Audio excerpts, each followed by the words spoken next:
How's it going today, guys? This is Tanner with Woodgrain. We're gonna go over how to install a barn door or a sliding door. One common misconception is that it has to be an actual barn door to be a barn door, but that's not the case. Essentially, any door can become a barn door. Woodgrain offers thousands of different door profiles. We're actually gonna do a more contemporary farmhouse look for this door itself. It's not a traditional barn door. It has glass on it. One thing you do need to keep in mind is the door itself needs to be bigger than the opening. If it's too small, you'll have gaps and light coming through. We typically recommend that the door is 1 to 2 inches wider than the opening and 2 to 4 inches higher than the opening. So first step you want to do is measure your opening to determine what size door you're going to need for this step. You might need a header or backer board to make your door set far enough off the wall so it slides without being obstructed by anything in its paths. So one thing we're going to do today is show you how to install the barn door with a backer board. It's not necessarily the case for all applications, but we're just going to use a traditional molding here. I'm going to leave an inch on both sides as far as the rail. So you can do it right at the rail if you want, kind of depending what your look is. I want it to be offset a little as far as the look itself. The other pro tip we'll give you is you want to paint your backer board before install. It's going to be easier. You're going to have hardware on this and you're going to have to tape that all off after the fact, so you might as well just paint this and get it out of the way. So these are all the tools that we'll need for the project. Okay, step 3 here. Now that we've determined our measurements as far as our backer board, made the cuts on that and started painting and determined the size of our door, we're actually gonna come in and remove any obstructions as far as the door itself, any pre-existing doors. We're gonna pop off the pins and take all the hardware off. We're gonna take off this door stop as well to make sure that there's enough clearance for the new barn door, along with any nails that were hung on the wall for picture frames. After we've cleared all the obstructions on the wall, we're gonna actually go through and mark our studs. So we wanna find our studs so we know where our backer board is gonna be anchored, along with the rail itself. So we're on to step 4. We are gonna install our door hardware. You don't necessarily have to do it in this order. I like to put it on the door and actually put it in the opening to kind of determine visually along with measure it so I can double check my work. There's a number of different companies that do different type of hardware. They roll different ways. They're all kind of the same in the end, but determine what hardware you're gonna do. We're gonna do a matte black finish to kind of go with the aesthetic of the room. What I'm gonna do is actually do some pilot holes to anchor my screws in. So I'm not just gonna do it cold turkey.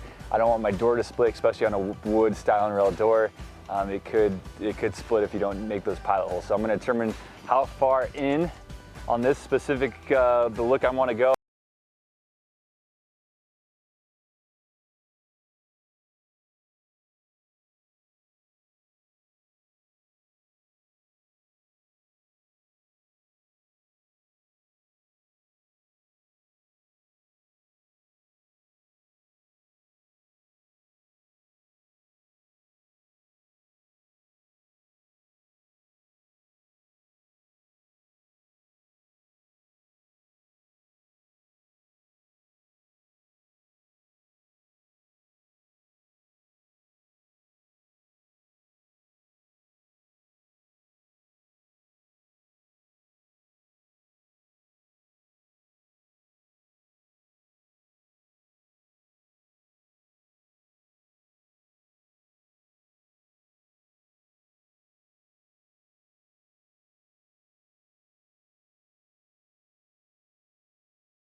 Forward, get it drilled in right to the top, and this will ensure that your door doesn't bounce off if someone bumps up against it.